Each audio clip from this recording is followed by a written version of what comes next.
Wolf est arrivé dans notre famille le 6 juillet 2006 à cause de moi. Je n'avais que 6 ans et comme j'allais toujours vers les animaux que je voyais pour les caresser, il m'est déjà arrivé de me perdre puis de me faire engueuler par mes parents juste après. C'est pour remédier à ce problème qu'il est arrivé dans notre famille, ce qui a été très efficace car je ne suis plus du tout partie pour voir d'autres animaux par la suite.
Lorsque mes parents sont partis le chercher chez un particulier, ils nous ont raconté qu'il était aussi blanc que le mur devant lequel il était, et ce n'est que lorsque son éleveur l'a appelé qu'il a ouvert les yeux et levé la truffe, ce qui leur a permis de le voir. Ils ont dû bien rire en voyant qu'il était comme invisible, et j'aurais bien aimé voir cela de mes propres yeux également.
fois dans la famille, nous l'avons emmené au parc derrière l'école primaire qui se situait à l'époque juste en face de chez nous. Oui, c'était bien avant que nous déménagions. Le parc était entouré de pins et le sol était donc recouvert des aiguilles de ces fameux arbres. Arrivé à l'aire de jeu, nous déposons Wolf sur le sol en plastique coloré de l'aire de jeu, qui était plus mou pour ses petites patounes que les feuilles piquantes des arbres. Il était curieux, mais marcher sur le sol le dérangeait. On s'est donc éloigné de l'aire de jeu sans le prendre et on l'appelait pour voir s'il allait venir jusqu'à nous. Il chouinait et marchait très lentement en s'arrêtant souvent à cause des aiguilles de pin sur le sol qui lui picotaient les pattes. Mais au bout d'un moment, après environ 5 minutes de galère, il a accéléré pour nous rejoindre juste avant que mon père n'aille nous chercher. On était fiers de lui et c'était la preuve qu'il allait être un fidèle compagnon.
Quelques années après, Wolf découvre la neige et il avait l'air d'adorer ça. Surtout lorsqu'il se cache sous la neige, on ne le voit presque plus à cause de son pelage clair. Ma mère lance alors un frisbee en direction de marche d'escalier et Wolf surgit de sous la neige en montant un peu les marches pour bondir et attraper le frisbee. Le saut était spectaculaire et il restera dans ma tête pour toujours, même si je n'ai pas pu prendre de photos ou filmer la scène car je n'avais rien pour le faire à ce moment-là.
lorsqu'on rendait visite à notre tati, qui possédait aussi un chien nommé Chamallow, qui était une race bien plus petite que notre labrador croisé avec un braque.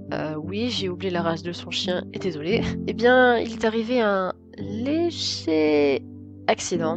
Pour faire simple, Wolf était tellement gentil que Chamallow en a profité pour l'attaquer et le blesser la patte arrière gauche. Notre chien, si gentil qu'il est, n'a même pas cherché à répliquer, ni même à se venger. Il était juste plus méfiant lorsqu'il était là. Surtout qu'à cause de lui, il a eu le droit à la fameuse collerette de la honte, avec en plus 2 agrafes dans la jambe parce que cette petite chose l'avait pas loupé. Comme on voyait que Chamallow voulait continuer de refaire du mal à Wolf, j'ai pris le martinet de ma tati et je l'ai donné à mon chien. Il a pris dans sa gueule comme si c'était un jouet et il marchait avec tout fier. Et comme Chamallow en avait une peur bleue, il partait à chaque fois en courant dès qu'il voyait Wolf s'en approcher avec des rétro petits démons.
Une année avant que l'on déménage, en 2011, ou 2008 parce que j'ai quelques doutes, on l'a amené à la plage une dernière fois. Bon, c'était en hiver et la plage était faite de cailloux. Et qu'est-ce que vous voulez? On est des fous, nous!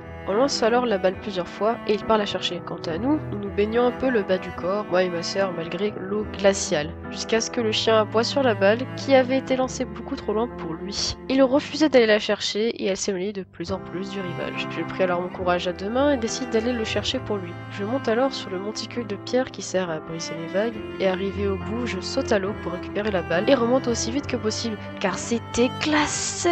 Mais au moins, Wolf a récupéré sa balle bien aimée et moi, j'ai chopé la crève pendant plusieurs mois. Yes, j'adore ma vie.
Environ 4 à 6 mois après avoir emménagé dans une maison avec un grand jardin, à côté d'un immense champ qui sert pour la culture de colza, moi et ma sœur, on remarque un comportement étrange de la part de notre chien. Il n'avait jamais aboyé avec autant d'insistance. On était seuls avec ma sœur et on le regardait, fixer une direction dans le champ. On ouvre alors le portail pour voir où il allait et il part à toute vitesse dans le champ où il s'arrête et tourne en rond. Puis une fois qu'on l'avait rejoint, on était sous le choc. Dans la boue du champ, il y avait un chien allongé en piteux état. Comme il avait un collier, on a eu le réflexe de le récupérer pour faire le tour du voisinage afin de savoir qui était son propriétaire, après lui avoir donné à boire et à manger. Au bout d'une heure environ, on trouve enfin la propriétaire Dox, le fameux Golden Retriever qui était dans la boue dans le champ non loin de chez nous. Et sans trop comprendre comment, mais il avait réussi à retourner auprès de sa maîtresse, dans son jardin, couvert de boue, comme si de rien n'était. La dame était heureuse qu'on ait eu de bonnes intentions de lui rendre son chien, même si elle ignorait qu'il avait disparu. Cependant, la vérité était qu'Ox avait la gale, et il cherchait un endroit où mourir loin de sa maîtresse. Sauf que l'acte héroïque de notre chien l'en a empêché.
La dernière anecdote est l'une des plus mouvementées qui s'est déroulée le 19 avril 2022, un matin. Après avoir fini de prendre mon petit déjeuner, je me pose sur le canapé et joue à la Switch, puis j'entends mes parents dire « Il y a un husky dans le jardin ?» Parce que oui, notre portail est très régulièrement ouvert, ce qui a permis à un chien, du moins une chienne, de rentrer dans notre propriété. Par ailleurs, elle ne semblait pas appartenir à nos voisins. Ce n'est pas du tout le bon moment qu'elle fasse éruption chez nous, car elle avait ses chaleurs. Et cela a donc motivé Wolf à la suivre en partant de la maison.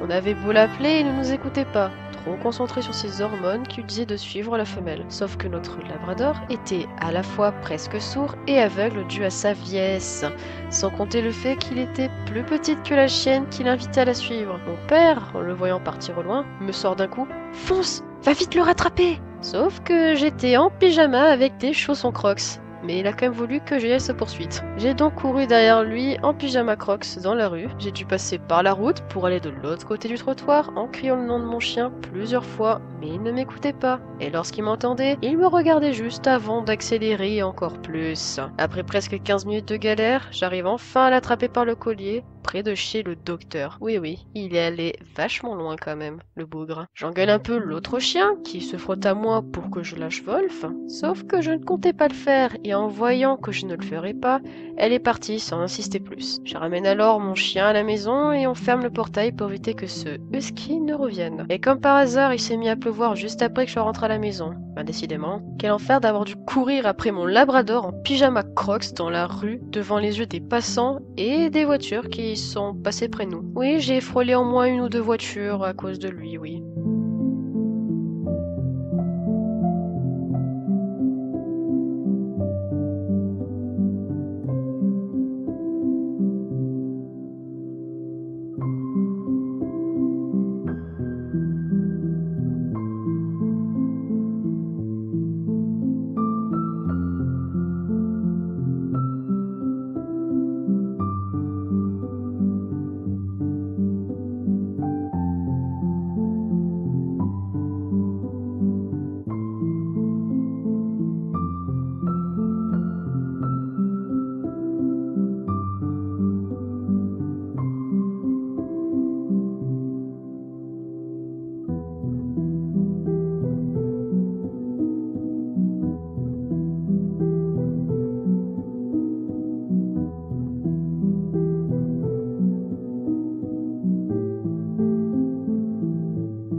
15 avril 2023 de cette année fut la dernière fois que j'ai passé du temps avec lui. Le matin, nous avons dû l'amener au vétérinaire, le faire piquer car il n'arrivait plus à marcher à cause de sa vieillesse, mais surtout parce qu'il s'était fait mal dans le jardin la nuit dernière, ce qui l'a condamné. Nous avons donc mis fin à ses souffrances après 15 ans, presque 16, soit 105 à 112 ans en âge chien, et en l'honneur de sa mémoire, je tenais à lui faire cette vidéo, un speed paint de lui sur lequel je raconte les événements qui m'ont le plus marqué auprès de lui, posté le jour de son anniversaire, qui correspond au jour où nous l'avons tenu. Pour toi, mon chien, c'est le dernier cadeau d'anniversaire que je te ferai, en ta mémoire, comme cadeau d'adieu. Repose en paix mon ami, car tu resteras jamais dans mon cœur.